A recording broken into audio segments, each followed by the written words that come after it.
Muy buenas tardes a todos, mi nombre es Mía Ponte y quiero darles la bienvenida a una nueva transmisión de la Clínica Stella Maris. En este consultorio en vivo, el tema que abordaremos hoy será sobre qué causa la acidez estomacal y para ello es un honor para mí presentar a la doctora Edith Villafuerte, especialista en gastroenterología de la Clínica Stella Maris, quien nos hablará del tema desde toda su experiencia. Bienvenida, doctora. Muchas gracias, Mía. Gracias a todas las personas que nos están acompañando en esta transmisión. En esta oportunidad voy a hablar acerca del reflujo gastroesofágico y estará dividido en tres partes. La primera de los síntomas más frecuentes, seguido del tratamiento y finalmente qué expectativas o progresión vamos a tener a futuro. Para comenzar, les comentaré que el reflujo o la acidez gastroesofágica se presenta por esta regresión que hay del contenido gástrico que puede refluir, regresar hacia el esófago. Y esto va a ser el causante, mejor dicho, el inicio de los síntomas o molestias que podemos tener. A su vez, mencionar que el esófago pues no está, digamos, formado para poder resistir esta cantidad de ácido proveniente del estómago y de ahí que vamos a ver las manifestaciones. Siguiente, por favor. Bueno, es importante saber qué cosa o qué factores nos predisponen a tener esta enfermedad o estas manifestaciones. Es importante mencionar que anatómicamente nosotros tenemos la conjunción, la unión de varios protectores para evitar este paso, este retorno de alimentos o ácido del estómago hacia el esófago y se le conoce como barrera antirreflujo. Esto es la conjunción del músculo que hay en la parte terminal del esófago, que se le denomina esfínter esofágico inferior. Tenemos además esta angulación entre la unión del esófago y el estómago y por fuera la compresión del músculo diafragmático, ¿no? Que nos divide lo que es el tórax del abdomen. Cuando nosotros tenemos algún tipo de aumento en la presión, una pérdida de esta compresión diafragmática o un deslizamiento que le denominamos hernia, podemos perder esta barrera natural, de tal manera que ya no tenemos este esfínter que naturalmente debe relajarse cuando nosotros ingerimos alimentos para permitir el paso, ¿no?, del bolo alimentario que ha venido de la boca, lo que hemos digerido, hacia el esófago y pasar al estómago. Entonces, puede haber este retorno. ¿Cómo se puede perder esta barrera? Bueno, una es la que he mencionado, que pueden ver en la imagen, es el deslizamiento de parte del estómago hacia el tórax, que se le denomina hernia yatal. Otra causa es que este esfínter que comentaba puede hacer que tenga relajaciones intermitentes, que tenga una facilidad para aperturarse, no necesariamente seguido del estímulo de la ingesta de alimentos. Una característica, o mejor dicho, un factor de riesgo bastante frecuente a día de hoy es el sobrepeso, y particularmente la obesidad, dado que aumenta también la presión intraabdominal y el reflujo biliar, ¿no? Entonces, que viene desde la vía de duodeno hacia la parte superior, ¿no? Hay un movimiento, digamos, en retorno, cuando pues lo habitual, el movimiento habitual va desde la cavidad oral hacia la parte anal, ¿no? Para que pueda el alimento progresar. Otros factores gástricos ya puede ser el retardo del vaciamiento de su contenido. Esto quiere decir que el estómago, una vez que recepciona el alimento, tiene algunos movimientos desde la parte más superior del estómago que denominamos fondo hacia el antro, ¿no?, que es la parte más final de este. De manera que permite el avance del alimento, pero también la mezcla con los ácidos, con el ácido gástrico.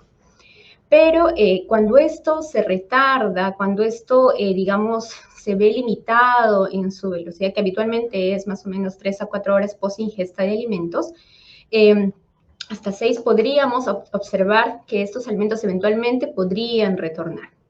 En la parte superior del estómago puede quedarse como un pequeño almacén de ácido, a eso le llamamos bolsillo ácido, y podría dar los síntomas también de que después de haber ingerido los alimentos, que habitualmente pueden calmar las molestias inmediatas, hay una sensación luego de acidez posterior, ¿no?, que puede presentarse un par de horas después de la ingesta de alimentos.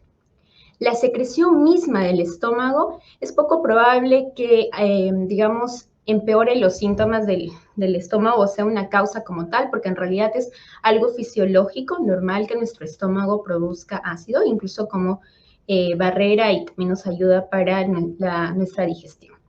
Trastornos motores se refiere a todo aquello que altera la motilidad, es decir, la contracción normal que tiene el esófago y el estómago y el tracto gastrointestinal para este movimiento de avance, para que este movimiento de avance funcione. Entonces puede ser que de repente tengamos alguna alteración de tipo neurovascular, que sea motor, o sea, que el músculo mismo no se está contrayendo bien, entonces se queda, ¿no? O simplemente retorna. Siguiente, por favor. Muy bien, respecto a la frecuencia de esta enfermedad, la epidemiología en realidad es bastante variada, tenemos varios datos de diferentes partes.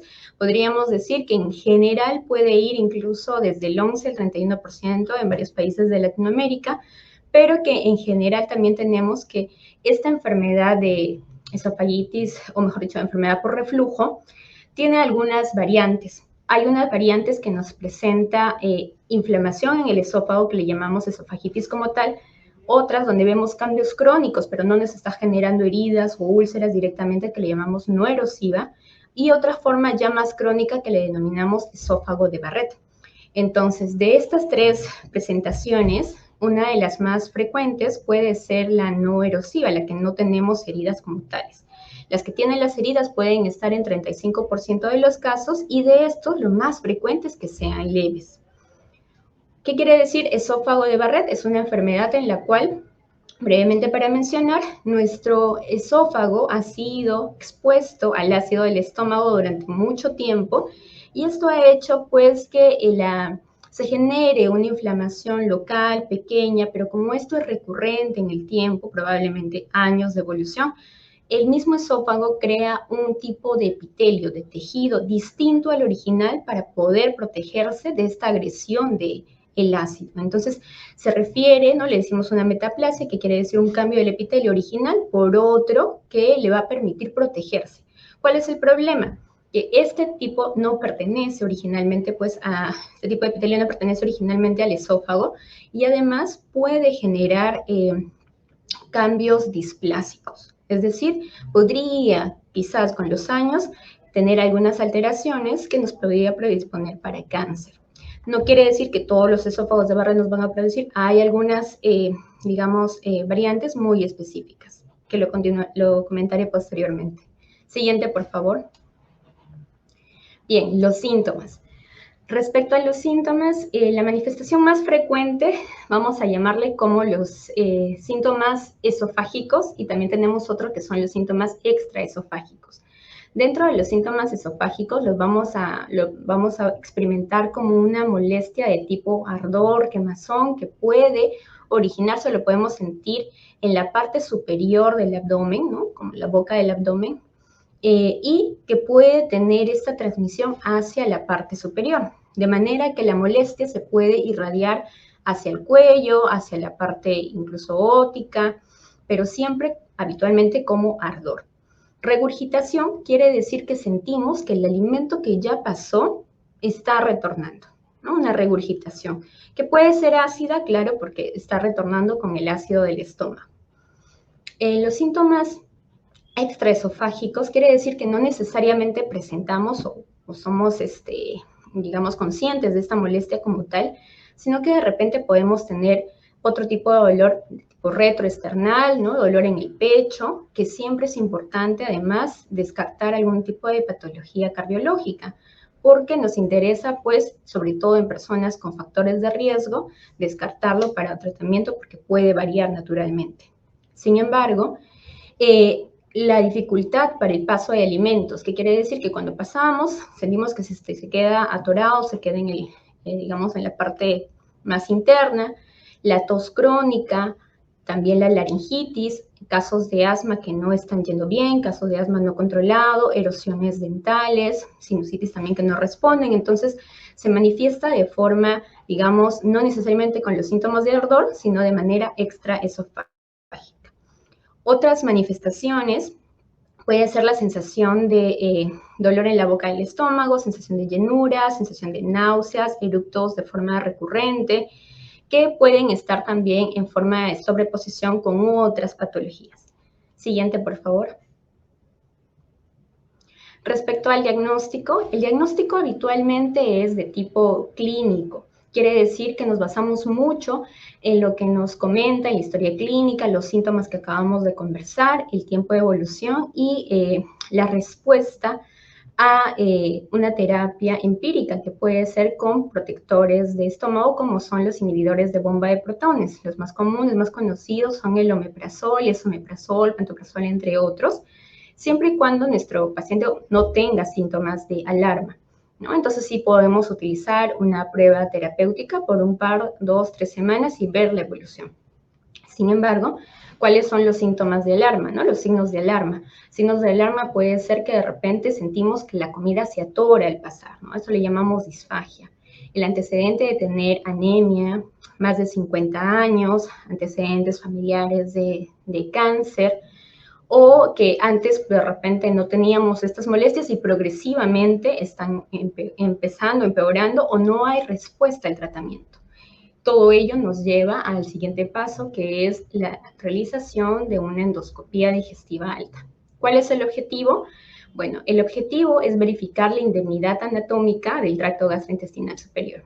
Como pueden ver en la imagen, en la ilustración, consiste en la introducción de una sonda que tiene una camarita en la punta que ingresa por la cavidad oral para ver cómo está la zona del esfínter esofágico superior, cómo está el esófago como tal, ver la unión entre el esófago y el estómago para determinar si hay heridas, hay lesiones, hay hernias, y también podemos ver cómo está el estómago y el duodeno. Nos sirve para este tipo de patologías verificar también la presencia de si hay o no hay esófago de Barrett, hay estenosis o algunas otras enfermedades. Valga la pena también comentar acá que nos ayuda a descartar algunas otras patologías que se pueden parecer mucho al reflujo, pero que pues no están relacionadas, ¿no? Un ejemplo puede ser la esofagitis eosinofílica o acalasia. Siguiente, por favor. Los estudios de manometría o pHimetría sirven para nosotros definir qué tan buena es la contractibilidad del esófago. Probablemente estamos pensando que quizás es solamente el ácido que está retornando al esófago, pero también puede ser que el mismo esófago no se está contrayendo bien y por ende hay esta tendencia al retorno de los alimentos del ácido hacia esta zona. Entonces, con ello podemos ver qué tan ácido o de tipo alcalino, no lo sé, el pH que podamos tener en el esófago. Entonces, consiste en la colocación de una sonda que tiende a través de la nariz para que llegue a la zona del esfínter esofágico inferior, disculpen, y esta de acá tiene unas zonas especializadas para definir, para sentir esta zona de contracción y el pH. Y bueno, lo retorna o nosotros podemos verlo gráficamente y también tener una idea de cómo va a ser el tratamiento. ¿Por qué? ¿Cuándo lo realizamos?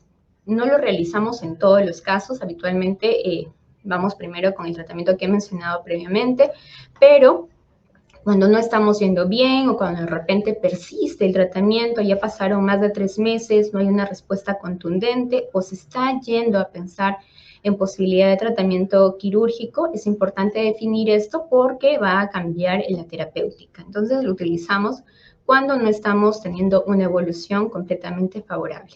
Siguiente, por favor. Respecto al tratamiento, bueno, el tratamiento es bastante amplio. Dentro de esto, la piedra angular se considera que es el estilo de vida. Y para ello tenemos que tener en cuenta que hemos hablado que hay un paso del contenido alimentario hacia el esófago, por tanto es importante conocer que no es bueno ingerir los alimentos e inmediatamente recostarse. Tenemos que darle por lo menos un tiempo de unas 2 a 3 horas antes del decúbito, antes de recostarnos, para evitar que mecánicamente haya este regreso de los alimentos. Hay ciertos alimentos que podrían digamos, relajar este esfínter, como por ejemplo las grasas, ¿no? En exceso. Además que las grasas mismas limitan un poquito el vaciamiento. Entonces, una recomendación es un poco limitar este consumo de grasas, ¿no? Muchas frituras, sobre todo en las noches, e irnos a dormir inmediatamente, ¿no? Tener ello en consideración. Respecto a los alimentos como cítricos, menta, chocolates, digamos, café, no hay un consenso completamente estricto para hacer estas restricciones para todos, es de forma individualizada, y tenemos algunas controversias en ese punto, pero sí nos podrían ayudar en algunos grupos de pacientes. Lo siguiente es que recordemos también que el buen sueño, el buen hábito de sueño también ayuda, o al menos aparentemente disminuye la frecuencia de relajación no relacionada con la ingesta de alimentos del esfínter esofágico. Entonces podría también mejorar, o mejor dicho, disminuir la frecuencia del reflujo, ¿no? Entonces, dormir adecuadamente, hidratarse bien, no consumir comidas muy grasosas en altas horas de la noche, e ir a acostarse o de repente esperar un tiempo de al menos unas 2-3 horas para hacerlo es bastante importante, ¿no? Es la piedra angular del tratamiento. Respecto al peso, también es un punto muy importante en el manejo de la enfermedad por reflujo. Se sabe que incluso una disminución pequeña, incluso de 3.5 kilos, ¿no?, por metro cuadrado de kilo de peso, podría mejorar incluso hasta en 40% de los síntomas de esta entidad. Por ello, instamos también al manejo de la pérdida de peso, ¿no?, progresiva, controlada naturalmente. Y respecto a los fármacos, bueno, los fármacos tenemos a la cabeza como fármacos más importantes, los inhibidores de bomba de protones, como comenté, omeprazol, etcétera. Va a depender un poquito también de frente a qué paciente estamos para la elección óptima. Tenemos también los inhibidores de los receptores de histamina, como antes era la ranitidina, famotidina, cintidina, entre otras, y menos probable la metoclopramida o domperidona. ¿Por qué? Porque si bien es cierto, este último grupo de fármacos lo que hace es estimular a que la motilidad, ¿no?, el peristaltismo del esófago al estómago se mantenga, nos ayude al avance natural, tiene también algunos efectos secundarios como los síntomas neurológicos, ¿no? Entonces eso limita un poquito su uso a largo plazo, sobre todo en adultos mayores. Siguiente, por favor. Es importante también mencionar que muchas de estas enfermedades, muchas de esas presentaciones del reflujo gastroesofágico pueden tener una recaída, pueden tener nuevamente experimentar los síntomas cada cierto tiempo, y probablemente esto sea más frecuente cuando tenemos o nos encontramos con los casos un poquito más severos de la enfermedad por reflujo gastroesofágico, como son las esofagitis, que nosotros la clasificamos endoscópicamente como los ángeles D y C. Entonces, sí podemos experimentar un poco de recaídas en el transcurso, sí podría ocurrir. Siguiente, por favor. Ahora, si no hemos tenido una respuesta completa, estamos frente a un paciente que es refractario y por ahí no está yendo bien y está afectando su calidad de vida, y de repente estamos viendo que está asociando una hernia, podría plantearse una cirugía, ¿no? Una cirugía controlada, de acuerdo a la técnica puede variar. El estándar se conoce como cirugía de Nissen, fundoplicatura de Nissen, pero también se está considerando en pacientes que de repente también asocian problemas de obesidad la cirugía bariátrica, ¿no? Estas cirugías nos podrían ayudar, claro que sí, pero también hay que ver que post cirugía hay un proceso de recuperación que hay que ir observando también en el tiempo. No es la primera indicación, pero si no hay respuesta, sí, lo ideal también es hacerlo precedido de la manometría y pHmetría, como comenté. Los síntomas extraesofágicos podrían no remitir completamente, pero claro que sí hay una mejora favorable. Siguiente, por favor. Respecto a las complicaciones, como habíamos comentado, bueno, el paso del ácido hacia el esófago puede generar pequeñas ulceraciones, pequeñas inflamaciones locales que podrían irritar tanto a la mucosa, que va generando como pequeñas cicatrices, y progresivamente estas cicatrices ir cerrándose, a lo cual ya nos deja con una luz muy pequeñita, un espacio muy pequeñito por donde pasa el alimento. A esta imagen se le denomina estenosis, ¿no? La imagen que está en el centro. La proyección es una estenosis muy ligera hasta algo muy pequeñito. A la izquierda tenemos una representación del esófago de Barrett, en la cual podemos ver una transición de dos epitelios de entre la mucosa normal y una mucosa salmonada, más rosadita, que es justamente este cambio de la mucosa que se produce por la inflamación local recurrente, ¿no? Este cambio de epitelio, ¿no?, por un epitelio no local, no original, se denomina esófago de Barrett. Y finalmente a la derecha vemos una lesión ulcerada, progresiva, con áreas blanquecinas que son la fibrina, porque esta lesión corresponde a un cáncer de esófago. Siguiente, por favor. Entonces, como conclusiones, podemos llevarnos que la enfermedad por reflujo gastroesofágica es una enfermedad benigna, pero de tipo multifactorial. El tratamiento tiene como piedra, digamos, su pilar fundamental, como piedra angular, el estilo de vida, un buen, digamos, tratamiento farmacológico, una buena regulación del peso nos puede ayudar significativamente en una evolución favorable, y es necesario, dependiendo del grupo en que nos encontramos, complementar con estudios endoscópicos y o motilidad de forma individualizada. Tener en cuenta también que el tratamiento puede ser prolongado, podemos tener recurrencias en el tiempo de igual manera. Siguiente, por favor. Muchas gracias. Quedo atenta a sus preguntas. Perfecto, muchas gracias, doctora, por su interesante exposición. A continuación procederemos a leer algunas consultas que han realizado durante su intervención. Empezamos por la primera, que es: ¿cuáles son los síntomas más comunes del reflujo gastroesofágico? Correcto. Los síntomas más comunes probablemente estén la pirosis o regurgitación, que quiere decir la sensación de ardor y quemazón que va desde la zona alta del estómago, del abdomen, y se puede dirigir hacia la parte retroesternal. O sea, es un ardor que va desde la boca, ¿no?, de la boca del estómago hacia el pecho. Y la sensación de regurgitación, ¿no?, que quiere decir que el alimento que ha pasado sentimos que está regresando. Además, podemos tener síntomas de molestias como laringitis crónica, tos crónica, problemas de asma no controlados, erosiones dentales, aftas recurrentes. Pueden ser manifestaciones no necesariamente con dolor tipo ardor, pero le denominamos de tipo extraesofágico. De acuerdo. Otra pregunta es: ¿qué factores pueden causar la acidez estomacal? Muy bien, dentro de los factores, probablemente uno de los más importantes es la pérdida de esta barrera que había comentado, que de repente podamos tener hernias, de hernias de hiato, ¿no?, que hay un deslizamiento de la mucosa del estómago hacia el tórax, el relajamiento, digamos, mucho más frecuente del esfínter esofágico, y ahí puede influir distintas causas, ¿no? Por ejemplo, el consumo de ciertos antidepresivos, fármacos antagonistas de calcio, el consumo de grasas, digamos, la parte mecánica como la obesidad también puede generar una compresión, y el hecho mecánico de ingerir alimentos, ¿no?, e inmediatamente acostarnos. Bien. Otra consulta es: ¿hay alguna diferencia entre acidez estomacal y reflujo gastroesofágico? Correcto. La acidez estomacal en realidad es un término coloquial que podemos utilizar para referirnos al dolor tipo ardor, y este se puede presentar, podemos asociarlo en realidad a el reflujo gastroesofágico, ¿no?, la acidez.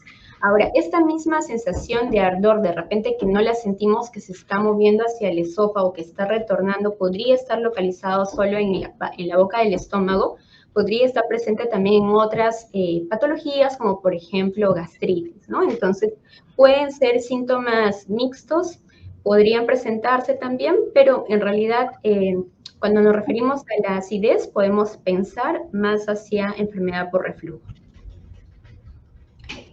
¿Qué alimentos suelen empeorar la acidez estomacal? Muy bien. Básicamente teníamos que los alimentos como los chocolates, las grasas, el café, los cítricos, la menta, podrían relajar un poco más el esfínter gastroesofágico, y entonces al relajarse permite mayor reflujo, pero a día de hoy no hay evidencia un poquito, digamos, controvertida, y algunos que no lo consideran completamente, pero como que algunos reportes sí, de tal manera que sí lo podemos recomendar, limitar estos alimentos de forma temporal en un grupo bastante, digamos, individualizado. Entonces va a depender mucho del paciente frente a quienes estamos, pero en general todo lo que es grasas probablemente va a facilitar un poquito más de reflujo temporalmente, ¿no? Otra consulta es si existen diferencias en la prevalencia de la acidez estomacal entre hombres y mujeres. Ah, correcto, sí. Habitualmente puede presentarse, va a depender un poquito del grupo que estamos hablando, ¿no? Por ejemplo, si hablamos frente a las mujeres que están en etapa de gestación, es mucho más probable que este grupo lo manifieste. Incluso a veces debutan como, o la sospecha nace de una pirosis o una sensación de ardor persistente, ¿no? Náuseas, eructos, que es frecuente en este grupo.